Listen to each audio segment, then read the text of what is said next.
Love this podcast? Support it and sponsor today. Simply head to ozcastnetwork.com for details.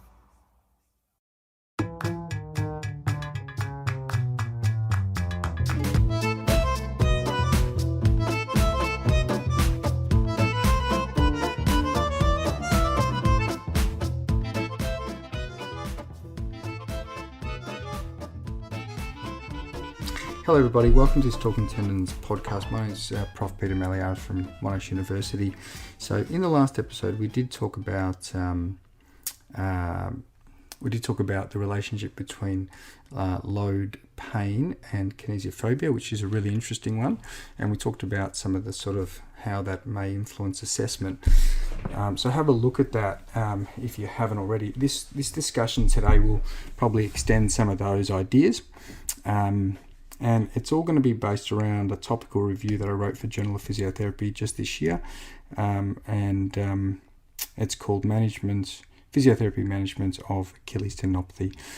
So, as I say, last week we talked more about kinesiophobia and load test pain, how it influences assessment.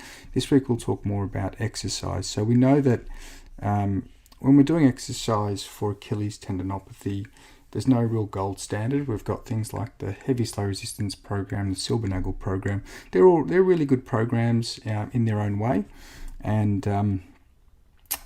we know that the evidence shows that for at least self-reported pain and disability outcomes, there's not really much difference between some of these programs, and that sort of then leads to questions about the mechanisms of these programs, given they're so different and they lead to similar outcomes.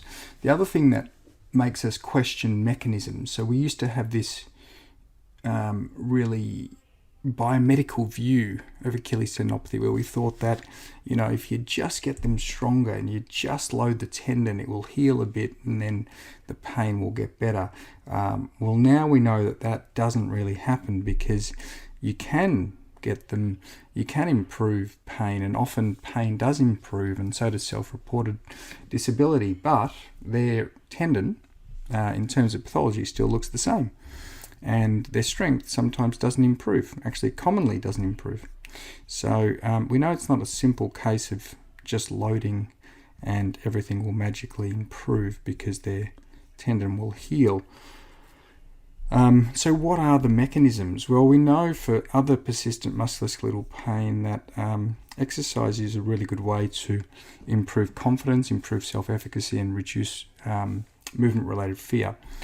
So again, linking back to kinesiophobia, if we can influence some of these outcomes, potentially they mediate some of the improvements that we see in pain with exercise.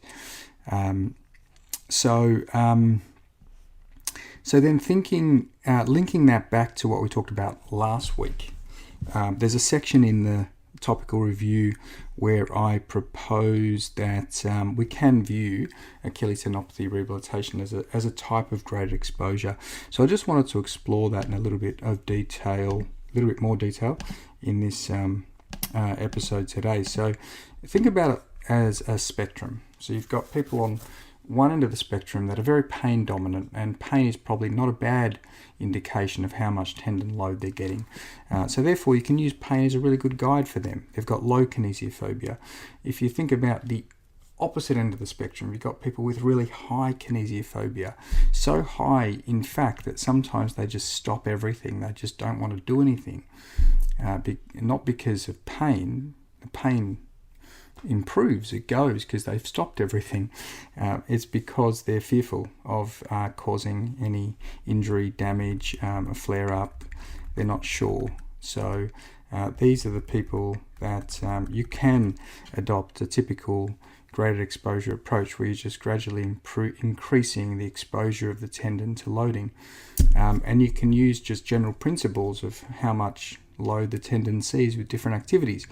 Have a look at figure 2, I think it is, in the topical review, because that gives body weights loading for different activities, progressing from calf raises to running, walking, loading with hopping, etc.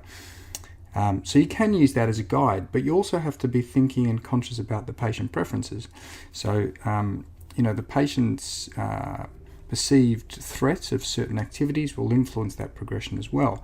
So you might go sideways or backwards sometimes because certain activities they perceive as more threatening than others. And a really good example of that is when we're starting to progress to more when you're starting to progress to more sort of plyometric hopping activities, but even jumping and landing. So you might find that people are starting to be more apprehensive. And we talked about some of the assessments and looking at, detecting signs of apprehension when they're doing activities like this. So you're looking for those signs. Now, they might also be reporting that they're really tentative or not wanting to do certain activities. And then, so for example, it might be that when you start doing, say, a landing activity, double leg is okay, but once you go to single leg, people are not wanting to do it or really apprehensive, and therefore you might need to modify. You might need to go sideways to a different activity with a similar load profile, or you might need to then just modify that landing on single leg by using a very much smaller step. So that's how, for these people, you can use a combination of not only what you think is a reasonable progression of loading for the individual, but also their preferences as well. And then if you're thinking about that spectrum, you've also got people in the middle, and these people have probably got a mix of kinesiophobia, as maybe not as high kinesiophobia where they stop everything, but there's some kinesiophobia that might be influencing their pain expression. So you're largely guided by pain for these people as well, but you're also keeping an eye on what you think is a reasonable progression based on what you know about general loading principles for Achilles tendinopathy. So again, look at that figure in the topical review. I'm pretty sure it is figure 2, and that will give you an idea. So hopefully that's helpful. So looking at progressing this conversation about load and kinesiophobia, which I think is really an interesting one and has some implications, as we talked about in the first Talking Tendons of this series, for assessment, and now also some implications for your exercise choices and progressions. Excellent. So I'll do one more Talking Tendons in this series. It will be moving on to more education. So we'll touch on kinesiophobia in that one, but also lots of other stuff. See you next time.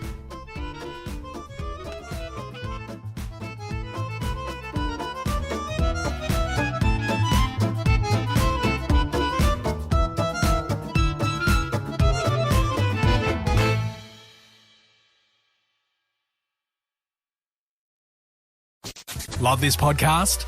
Support it and sponsor today. Simply head to AuscastNetwork.com for details.